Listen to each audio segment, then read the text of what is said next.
Selamat pagi, Bapak Ibu sekalian yang saya hormati. Salam sehat dan salam sejahtera bagi kita semua. Selamat bergabung dalam acara webinar Haki yang kedua bertemakan infrastruktur Indonesia, yang juga tahun ini kebetulan bertepatan dengan Dirgahayu Haki yang ke-50. Yang kami hormati Bapak Direktur Bina Penataan Bangunan Kementerian PUPR, Bapak Bobi Asari. Terima kasih banyak atas kesediaan Bapak meluangkan waktu dan menjadi narasumber keynote dalam acara webinar Haki tahun ini. Tentunya merupakan kehormatan besar bagi kami. Salam hormat juga kami tujukan pada semua Bapak Ibu narasumber dan Bapak Ibu panelis webinar Haki kali ini. Terima kasih atas kehadiran dan partisipasi Bapak Ibu sekalian. Bapak Ibu sekalian, kita tentunya bersyukur pada kesempatan ini kita bisa berkumpul bersama ya, meskipun secara jarak jauh. Nah, pada kesempatan ini saya akan bertugas menjadi moderator untuk sesi webinar Haki hari kedua ini. Mohon dukungan Bapak Ibu sekalian agar acara hari ini bisa berjalan dengan lancar dan tepat waktu. Kita lihat jadwal acara hari ini cukup padat, ada sejumlah sesi yang akan dibawakan oleh berbagai narasumber. Dan setiap sesi itu berdurasi 1 jam, jadi sekitar 45 menit sesi presentasi, dan disambung dengan 15 menit sesi diskusi. Kami mengundang Bapak Ibu sekalian juga untuk menyampaikan pertanyaan melalui kolom Q&A nanti. Jadi langsung saja, saya izin untuk memulai sesi keynote di pagi ini. Kami mengundang Bapak Bobi Asari untuk menyampaikan paparan beliau. Pak Bobi, waktu dan tempat kami persilakan, Pak. Baik, bismillahirrahmanirrahim. Yang kami hormati Bapak Ibu sekalian, para senior kami di Haki, dan pertama-tama tentunya kami lihat ada beberapa yang kami kenal, ada Pak Derajat, ada Visukamta, dan Bapak Ibu sekalian. Pertama-tama kami mengucapkan permohonan maaf dari Bu Dirjen karena di waktu yang bersamaan beliau tiba-tiba ada hal yang tidak bisa ditinggalkan gitu ya. Sehingga kami diminta untuk membacakan keynote beliau terkait dengan acara webinar infrastruktur Indonesia. Baik, kami mencoba membacakan apa yang disiapkan beliau. Selamat pagi, Assalamualaikum warahmatullahi wabarakatuh. Pertama-tama tentunya kita selalu memanjatkan puji syukur kepada hadirat Allah SWT yang di masa pandemi ini kita masih bisa melakukan pertemuan yang luar biasa ini, walaupun kita pertemuan ini menggunakan webinar atau Zoom, sehingga kita bisa bersama-sama semua peserta masih bisa ikut di dalam acara ini. Khususnya di pandemi ini memang kita mengalami perubahan-perubahan transformasi cara bekerja kita dan lain-lain, sehingga kita harus menyesuaikan apa yang ada terjadi di negara kita ini. Dan kita berdoa semoga pandemi ini bisa segera selesai, dan kita juga mungkin selesai tidak, tetapi paling tidak bisa menurun, sehingga semua perkembangan yang selama ini ekonomi mulai menurun dan lain-lain bisa bangkit kembali. Tentunya di dalam acara webinar tahunan ahli konstruksi ini menjadi suatu kehormatan Bu Dirjen Cipta Karya untuk bisa menjadi keynote di dalam acara ini untuk khususnya infrastruktur Indonesia. Sebagaimana kita ketahui bersama bahwa di dalam periode kedua Presiden Republik Indonesia ini, Bapak Presiden tetap seperti di periode pertama bahwa infrastruktur menjadi tolak ukur pertama yang harus dikerjakan oleh pemerintah dalam mendukung kemerataan ekonomi di semua pihak, di semua pulau khususnya, gitu ya, sehingga tidak hanya tersentralisasi di Pulau Jawa, tapi juga bisa di beberapa pulau-pulau lainnya. Dapat kita ketahui bersama juga bahwa dalam perkembangan pembangunan infrastruktur ini juga tidak mudah, sehingga beberapa regulasi yang dikeluarkan oleh pemerintah juga prosesnya adalah untuk mendukung atau mendukung apa yang terjadi di lapangan. Khususnya misalkan kita ketahui bersama pengadaan lahan itu adalah hal yang sangat sulit di Indonesia yang selama ini terjadi ketika kita membangun infrastruktur, baik itu jalan, bangunan, dan lain-lain, waduk, dan lain-lain. Oleh karena itu beberapa kebijakan juga sudah dikeluarkan oleh pemerintah terkait dengan bagaimana pengadaan lahan ini bisa dipercepat di dalam proses dalam siklus pembangunan infrastruktur. Kedua, beberapa hal juga yang mungkin menjadi catatan semua pihak dalam masalah perizinan, gitu ya. Kita tahu bersama bahwa dalam beberapa waktu yang lalu Pak Presiden telah mengeluarkan Undang-Undang Cipta Kerja yang salah satunya adalah kemudahan di dalam perizinan, sehingga kita semua dari sisi pemerintah harus segera mempersiapkan atau mempercepat substansi dari perizinan, harus mudah, harus cepat, dan harus akurat dan kepastian kepada mereka-mereka yang melakukan perizinan. Perizinan ini di dalam PP 16 yang khususnya untuk gedung, tetapi banyak lagi perizinan-perizinan lain yang berkait dengan infrastruktur juga yang menjadi bagian yang harus dipercepat. Khususnya untuk gedung tentunya kita ketahui bersama bahwa yang dulunya IMB menjadikan PBG, yang dulunya waktunya juga tidak tertentu, kita juga harus bisa mempercepat peraturan bangunan gedung ini, persetujuan bangunan gedung ini dalam waktu maksimum 28 hari. Bahkan apabila semua hal yang bisa dipercepat, kita 3 hari juga harus sudah bisa. Sehingga itu adalah beberapa hal yang terkait dengan perizinan berusaha juga ada di situ. Jadi itu adalah hal yang kedua yang mungkin kita ketahui bersama. Salah satu adalah yang menyebabkan program infrastruktur dari Bapak Presiden ini tidak bisa berjalan dengan baik, gitu ya. Hal yang lain mungkin ketika bicara masalah pembiayaan juga menjadi hal yang cukup berat di dalam era otonomi daerah ini, gitu ya, karena kita ketahui bersama semenjak ada otonomi daerah, beberapa kegiatan yang sifatnya ada tanggung jawab pusat, daerah, gitu ya, sehingga banyak pembangunan yang sifatnya tanggung jawabnya daerah tidak berjalan. Khususnya misalkan di Direktorat Jenderal Cipta Karya ini terkait dengan pembangunan air bersih yang seharusnya satu rangkaian pembangunan air bersih, tetapi ketika instalasi pengelolaan airnya dibangun oleh pusat, tapi ketika bicara tentang jaringan sampai dengan jaringan rumah tidak bisa dibangun oleh pemerintah daerah, sehingga itu yang salah satu hal yang kadang-kadang terjadi di lapangan, konteks pembiayaan dari satu siklus pembangunan itu tidak bisa berjalan, sehingga beberapa kebijakan juga dikeluarkan, baik itu KPBU yang sifatnya KPBU juga sudah banyak mencoba dilakukan oleh pemerintah agar pembiayaan tidak terjadi di beberapa tempat yang menjadi debottlenecking pembangunan infrastruktur di beberapa daerah.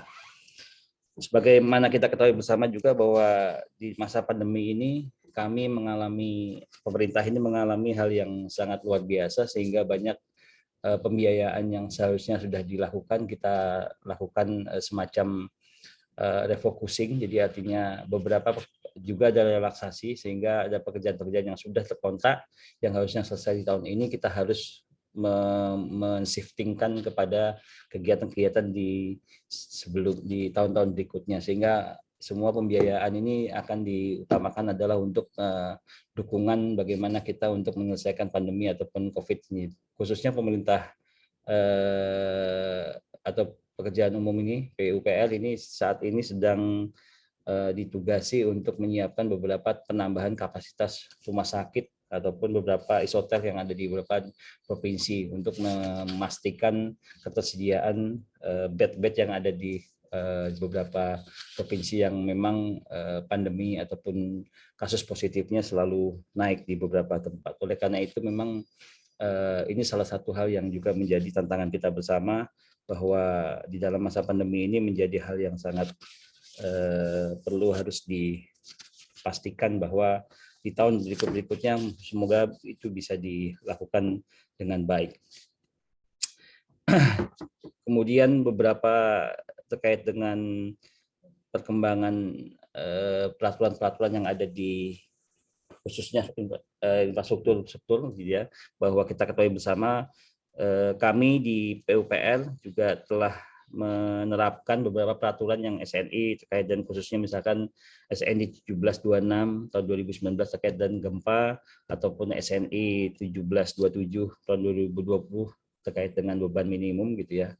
Dan kita di beberapa karena PUPR ini mendapatkan amanah tambahan yaitu kegiatan beberapa mulai tahun 2014 atau di periode pertama presiden ini kita mendapatkan tambahan-tambahan kegiatan amanah misalkan kesiapan dari kita untuk Asian Games maupun untuk PON, bahkan pembangunan sekolah dari mulai SD, SMP bahkan universitas, itu semua yang kita sekarang bangun itu adalah menerapkan beberapa SNI yang sudah memang sesuai dengan apa yang kita sepakati bersama, khususnya dengan bersama-sama. Karena selama ini kami ketika membuat SNI juga selalu bersama-sama dengan Haki.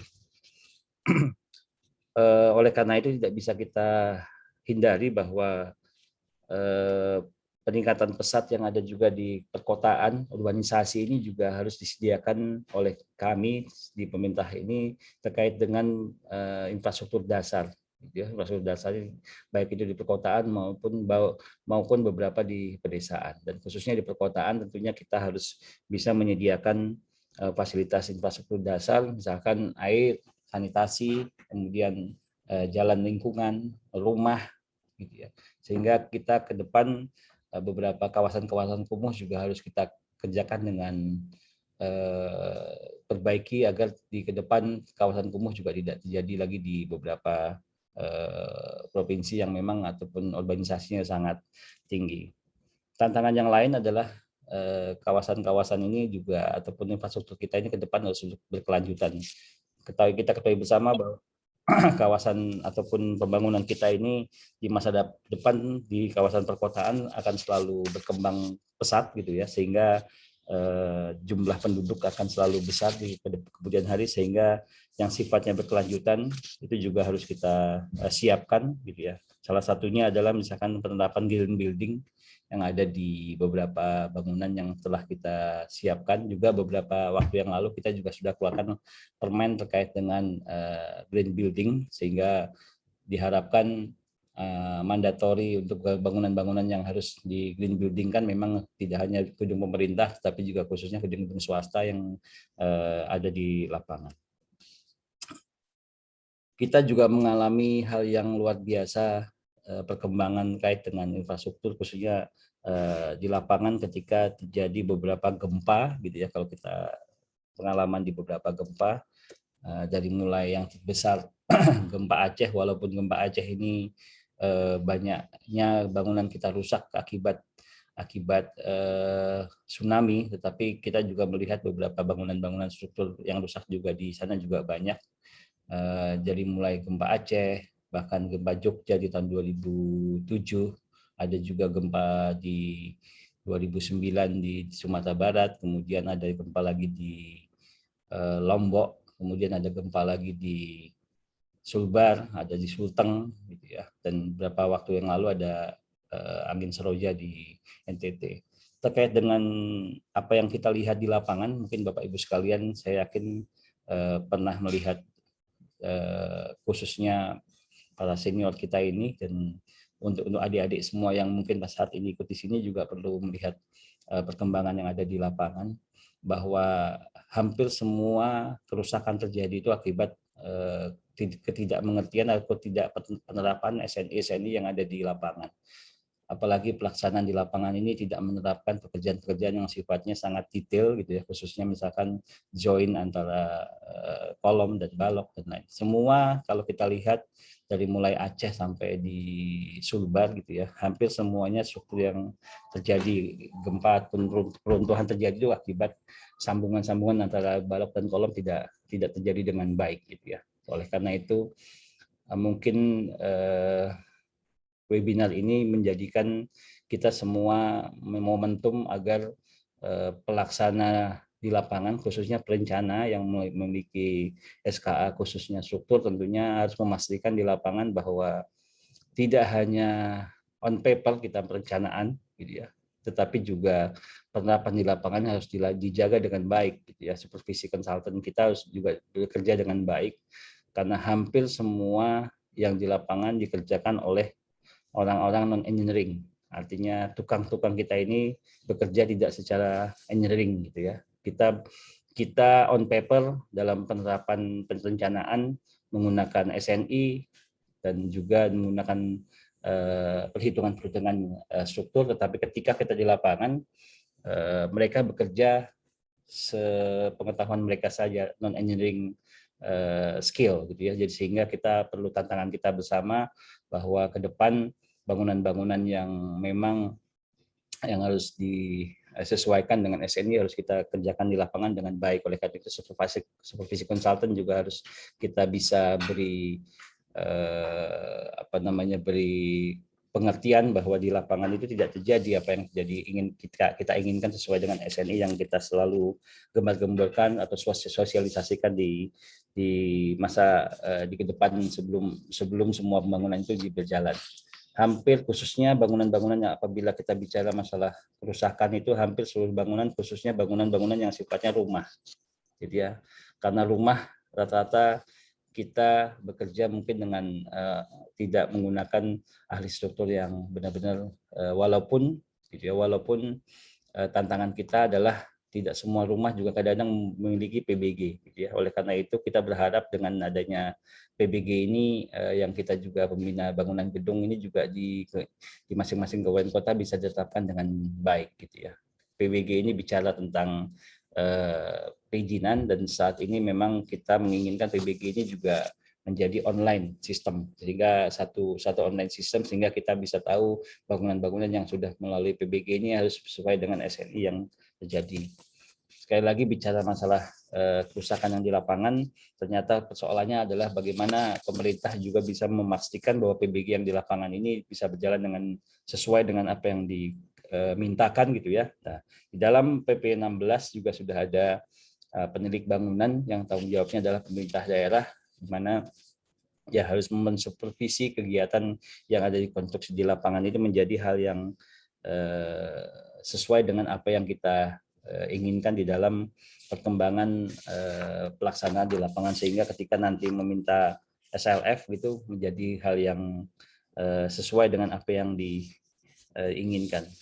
PUPRK sendiri kami telah mencoba melakukan beberapa pekerjaan yang sesuai dengan SNI, juga sesuai dengan green building, gitu ya.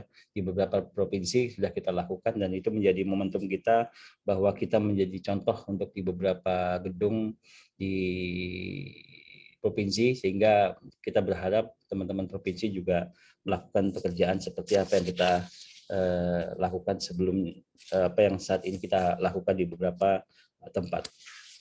Penerapan infrastruktur yang juga terkait dengan pandemi juga, misalkan cuci tangan juga harus kita siapkan di dalam perkembangan kita ini. Oleh karena itu kami dari PUPR sama dengan tentunya Bu Dirjen sangat mendukung acara webinar ini, sehingga ke depan segala hal yang terkait dengan khususnya bangunan gedung ini dapat kami dapat disupport oleh teman-teman dari HAKI, ya, untuk bagaimana penerapan di lapangan agar bisa selalu dikerjakan dengan sesuai dengan peraturan-peraturan yang sudah kita sepakati bersama. Karena ketika kita membuat SNI, sekali lagi kami selalu melibatkan HAKI di dalam proses-proses tersebut.